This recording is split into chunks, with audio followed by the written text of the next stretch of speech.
நண்பர்கள் அனைவருக்கும் வணக்கம். இன்றைக்கி நம்ம வீடியோவில் எஸ்பிஐ வெளியிட்டிருக்க ஒரு முக்கியமான அறிவிப்பை பற்றி பார்க்கலாம். வீடியோவை ஸ்கிப் பண்ணாமல் முழுமையாக பாருங்கள். ஃபர்ஸ்ட் டைம் நம்ம சேனலை பார்க்குறவங்க மறக்காமல் லைக் பட்டனை தட்டி விட்டுருங்க. அண்டு நம்ம சேனலையும் சப்ஸ்கிரைப் பண்ணிக்கோங்க. அப்போ தான் நான் போடுற வீடியோ உடனுக்குடன் உங்களுக்கு நோட்டிஃபிகேஷனாக வரும். வாங்க வீடியோக்குள்ளே போகலாம். எஸ்பிஐ வாடிக்கையாளர்களாக உங்கள் அக்கௌண்ட்டில் பணம் பிடித்தம் செய்யப்பட்டுள்ளதா? இதுதான் காரணம். என்னென்னு பார்க்கலாமா?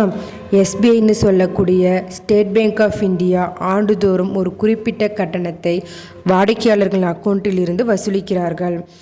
ஏன்னா ஸ்டேட் பேங்க் ஆஃப் இந்தியா நாட்டின் மிகப்பெரிய வங்கியாக திகழ்கிறது. அதில் சுமார் 50 கோடி வாடிக்கையாளர்கள் கொண்டுள்ளன. மற்ற வங்கிகளைப் போலவே எஸ்பிஐ தனது வாடிக்கையாளர்களுக்கு ஏடிஎம் கார்டுகளை எனப்படும் டெபிட் கார்டுகளை வழங்கி வருகிறது. வாடிக்கையாளர்கள் ஏடிஎம்களில் இருந்து பணத்தை எடுக்கவும் ஷாப்பிங் செய்வதற்கும் ஆன்லைனில் பணம் செலுத்தவும் உதவுகிறது. ஆனால் இந்த டெபிட் கார்டுகளுக்கு ஆண்டுதோறும் கட்டணம் வசூலிக்கப்படும் என்பது உங்களுக்கு தெரியுமா? உங்கள் எஸ்பிஐ பாஸ்புக்கை நீங்கள் எப்போதாவது நுணுக்கமாக பார்த்திருக்கிறீர்களா? பாஸ்புக்கில் உள்ள பதிவுகளை சரிபார்க்கும் எந்த ஒரு பண பரிவர்த்தனையும் செய்யாமல் உங்கள் வங்கி கணக்கில் இருந்து ரூ. 236 எடுக்கப்பட்டதை பார்க்கலாம். பணப்பிடித்தம் செய்யப்பட்டுள்ளதா?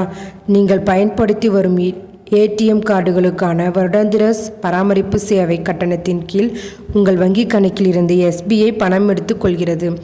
எஸ்பிஐ வாடிக்கையாளர்களுக்கு பல்வேறு டெபிட் கார்டுகளை வழங்குகிறது. அவற்றில் சிலர் கிளாசிக், சில்வர், குளோபல் அல்லது கான்டாக்ட்லெஸ் கார்டுகள். இந்த கார்டுகளுக்கு வங்கி ஆண்டு பராமரிப்பு கட்டணமாக ரூ. 200 வசூலிக்கின்றனர்.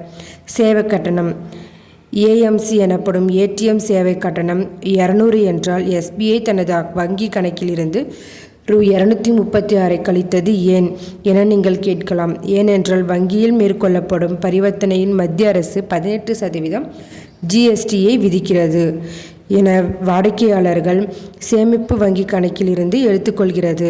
எனவே ரூ. 200 ஏடிஎம் சேவை கட்டணத்தில் 18% ஜிஎஸ்டி தொகையும் 36 சேர்த்தால் மொத்தம் 236 உங்கள் எஸ்பிஐ வங்கி கணக்கிலிருந்து பிடித்தம் செய்யப்படும். எஸ்பிஐ மட்டுமல்ல, இந்தியன் வங்கி, கனரா வங்கி, யூனியன் வங்கி என பொதுத்துறை வங்கிகளும் HDFC, ICC என பல்வேறு தனியார் வங்கிகளும் ஏடிஎம் சேவை கட்டணங்களுக்கு ஆண்டுதோறும் கட்டணம் வசூலிக்கின்றனர் என தகவலும் வெளியாகியுள்ளது. இந்த தகவல் மிகவும் பயனுள்ளதாக இருக்கும். மேலும் இதுபோல கவர்மெண்ட் அறிவிப்புகளும் அனைத்து உண்மை அறிவிப்புகளும் உடனுக்குடன் தெரிந்து கொள்ள நம்ம சேனலை சப்ஸ்கிரைப் பண்ணிக்கோங்க. அண்டு நிறைய பேருக்கு ஷேர் பண்ணுங்கள். தேங்க்யூ.